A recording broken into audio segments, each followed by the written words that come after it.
Bem-vindos, exploradores da verdade, ao canal Arqueologia da Fé, onde mergulhamos nas profundezas dos ensinamentos de Cristo e desenterramos os mistérios profundos que moldam nosso entendimento sobre o futuro. Hoje, embarcaremos em uma jornada reveladora pelo intrigante capítulo 24 do livro de Mateus, guiados pelas palavras de Jesus sobre o fim dos tempos. Preparem-se para uma análise minuciosa, conectando os pontos entre as profecias bíblicas e os eventos atuais, pois desvendaremos juntos o significado por trás das palavras do Salvador. Antes de começarmos essa expedição, peço a cada um de vocês que se juntem a nós nessa busca pela verdade, inscrevendo-se no canal e ativando o sininho para não perderem nenhum achado revelador. O palco está montado e a busca pela compreensão está prestes a começar. Sejam bem-vindos ao Arqueologia da Fé.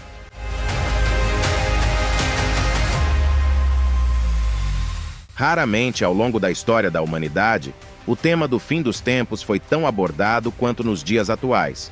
A volta de Cristo tem se tornado uma temática frequente, tanto entre os cristãos como também na esfera online.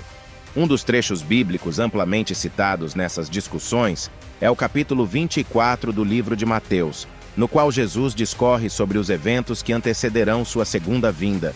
Portanto, neste vídeo, empreenderemos uma análise minuciosa das palavras que o Senhor dirigiu aos seus apóstolos acerca dos dias vindouros. Contudo, antes de adentrarmos nessa análise, é imperativo compreender o contexto integral desse momento. Para tal, retrocederemos ao capítulo 23, onde Cristo se dirige a uma grande multidão no templo em Jerusalém. Nesse momento, Jesus critica veementemente a postura dos fariseus e mestres da lei, que pregavam, mas não viviam de acordo com a palavra de Deus. Em seguida, ele profere palavras contundentes ao povo judeu, expressando seu desejo de reunir seus filhos, assim como uma galinha reúne seus pintinhos sob suas asas. No entanto, a despeito desse desejo, a casa deles ficaria deserta. Logo após esse evento, o capítulo 24 inicia narrando que Jesus deixou o templo com seus discípulos. Dada a intensidade de sua pregação no templo, é razoável supor que ele ainda estava indignado com a infidelidade e falta de fé dos judeus. Poucos minutos depois, ele começa a profetizar, anunciando a destruição iminente do templo. Isso desperta a curiosidade dos discípulos, que ao chegarem ao Monte das Oliveiras, indagam sobre quando isso ocorreria e quais seriam os sinais de sua segunda vinda à terra. Estabelecendo-se como de costume, Jesus então explica aos seus seguidores os eventos que se desenrolariam até o fim dos tempos. Essa passagem é frequentemente chamada de sermão profético, devido ao seu conteúdo profético. É vital compreender 3 pontos importantes acerca da profecia de Jesus sobre o fim dos tempos. Primeiramente, é crucial destacar que essa mensagem não foi direcionada à Igreja de Cristo, como muitos supõem. Na verdade, as palavras de Jesus foram endereçadas aos judeus naquele momento específico. A Igreja de Cristo ainda era um mistério, sendo incluída no plano divino somente em Pentecostes e revelada posteriormente por meio das cartas do apóstolo Paulo. Dessa forma, os acontecimentos profetizados por Jesus tratam exclusivamente da situação dos judeus durante a Grande Tribulação, antes de sua segunda vinda. Além disso, o capítulo 24 de Mateus aborda a presença de falsos profetas e falsos cristos que surgirão para enganar o povo. Esses indivíduos, levantados por Satanás, representam uma ameaça para Israel, que não reconhece Jesus como o Messias que já veio ao mundo.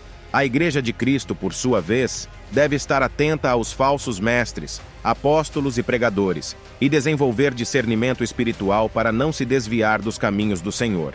Outra evidência de que os judeus são o foco da profecia de Cristo sobre o fim dos tempos é a menção ao sacrilégio terrível.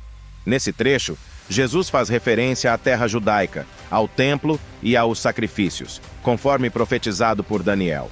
O versículo 16 destaca que aqueles na Judéia devem fugir para os montes, indicando claramente uma referência a Israel. Não há, em todo o Novo Testamento, uma única passagem na qual Jesus ou seus apóstolos orientem a igreja a fugir para os montes. Quanto ao início do cumprimento da profecia, Jesus enfatiza que ninguém, nem mesmo os anjos ou ele mesmo naquele momento, conhece o dia e a hora exatos. No entanto, ele assegura que ocorrerá quando o mundo estiver menos esperando. Ele compara esse evento aos dias de Noé, nos quais as pessoas estavam ocupadas com suas atividades cotidianas até o dilúvio surpreendê-las. Da mesma forma, a profecia começará a se cumprir nos 7 anos de tribulação, a última das 70 semanas profetizadas por Daniel. É interessante notar que a profecia de Jesus está intrinsecamente ligada aos eventos descritos nos capítulos 6 a 19 do livro de Apocalipse. Muitos acreditam que a Igreja de Cristo será arrebatada antes desses eventos, sendo poupada da hora da provação. Jesus menciona o início das dores, referindo-se aos primeiros 3 anos e meio da tribulação, quando o mundo será governado pelo Anticristo. Essa fase inicial se compara às dores de parto de uma mulher grávida, e os últimos 3 anos e meio se dividem em 2 etapas. Há uma correlação clara entre as palavras de Jesus nos versículos 4 a 8 de Mateus 24 e a abertura dos selos no Apocalipse.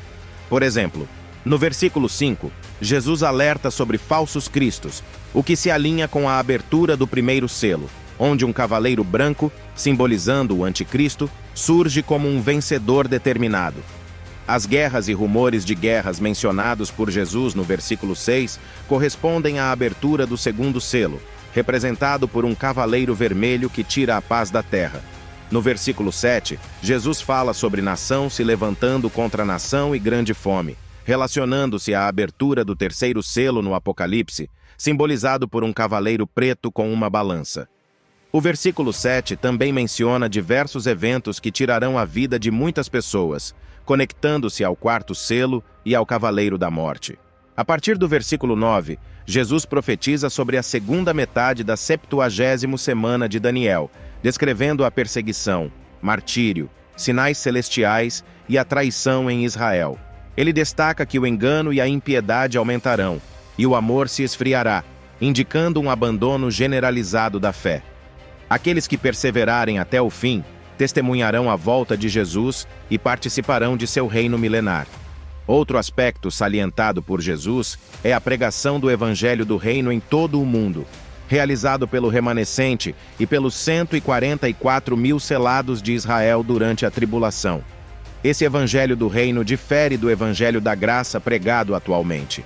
Ele tem o propósito de chamar a atenção para a volta de Jesus, que virá para estabelecer seu reino, conforme retratado em Apocalipse capítulo 7.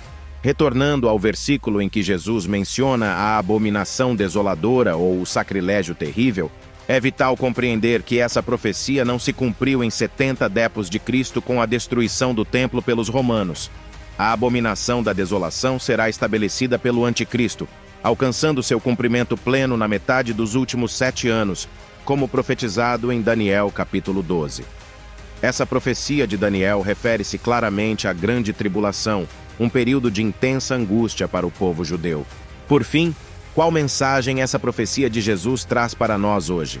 O relato em Mateus capítulo 24 serve como um alerta para os dias atuais, diante da turbulência e inquietação do mundo, com conflitos em vários países, ameaças de guerras devastadoras, fome generalizada, fenômenos naturais catastróficos e pandemias.